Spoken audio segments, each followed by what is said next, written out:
जय माता दी। आप सबका हमारे चैनल लड्डू सेना पर स्वागत है। तीसरा अध्याय, महिषासुर का वध। ऋषि बोले, महाअसुर चिक्षुर सेनापति ने जब यह देखा कि सेना तो इस प्रकार मारी जा रही है, तब उसे बड़ा क्रोध उत्पन्न हो गया और वह स्वयं भी अंबिका के साथ युद्ध करने निकल पड़ा।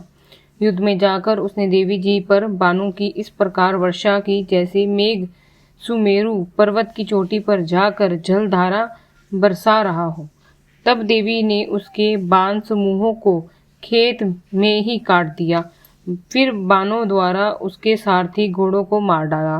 फिर झटपट उसका धनुष्य और ऊंची लहराती हुई ध्वजा काटकर गिरा दिए।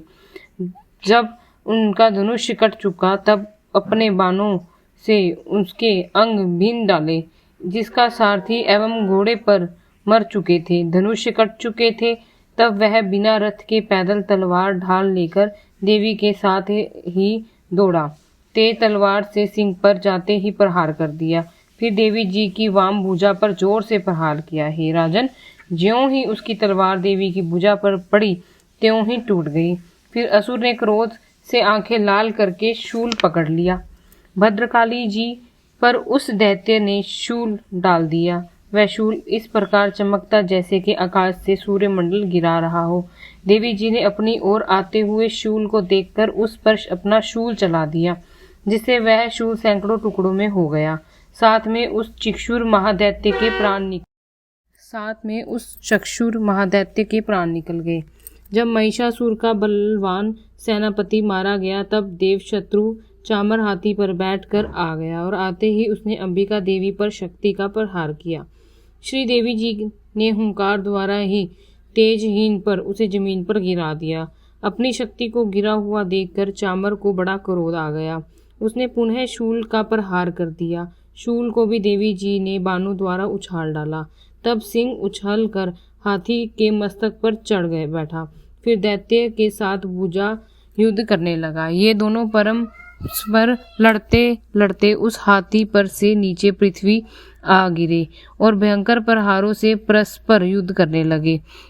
तब बड़े वेग से सिंह ऊपर उछला और ऊपर आकाश के नीचे और गिरते हुए पंजों के प्रहार से दैत्य चामर का सिर धड़ से अलग कर डाला। देवी जी ने शिला एवं वृक्ष आदि से युद्ध के उद्धर्ग को मार डाला। फिर कराल को भी दांतों, मुक्कों और थप्पड़ों के द्वारा मार गिराया। क्रोध में परिपूर्ण देवी ने गदा की चोटी से उद्धत को चूर चूर कर दिया।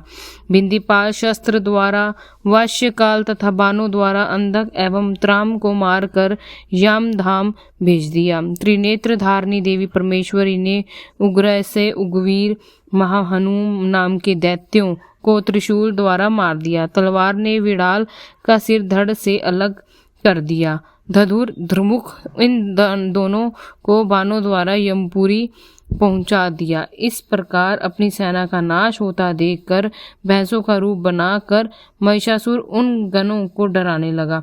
कुछ ऐसा गणों पर अपने थुथुनों से प्रहार किया, दूसरों को सींगों से फाड़ा। कुछ एक को वेग द्वारा, दूसरों को सिंहनाद द्वारा और घूमने से अन्यों को श्वांच वायु द्वारा पृथ्वी पर गिराया। इस प्रकार गण सेना को गिराकर वह महिष सिंह की ओर झपटा। ज्यों ही सिंह को मारने लगा, तब जगदम्बा को बड़ा क्रोध उत्पन्न हुआ। इधर महापराक्रमी महिषासुर भी क्रोध से पृथ्वी तल को अपने खुरों से खोदने लगा। फिर सिंगों से बड़े ऊंचे ऊंचे पहाड़ उठाकर फेंकने लगा, साथ में गरजने लगा और वेग के साथ घूमने पर पृथ्वी शुद्ध होकर फटने लगी। उसने पूंछ से समुद्र पर प्रहार किया, जिससे सुशब्द होकर समुद्र पृथ्वी को चारों ओर से डूबने लगा। चलायमान होते हुए सिंह के द्वार छिन्न भिन्न हुए और बादलों के टुकड़े टुकड़े हो गए। उसके श्वासों की कठोर वायु से उड़ते हुए सैकड़ों पर्वत आकाश से गिरने लगे। इस प्रकार क्रोधपूर्ण यह महादैत्य को अपनी ओर आता देखकर चंडिका उसे मारने के लिए क्रोध में आ गई।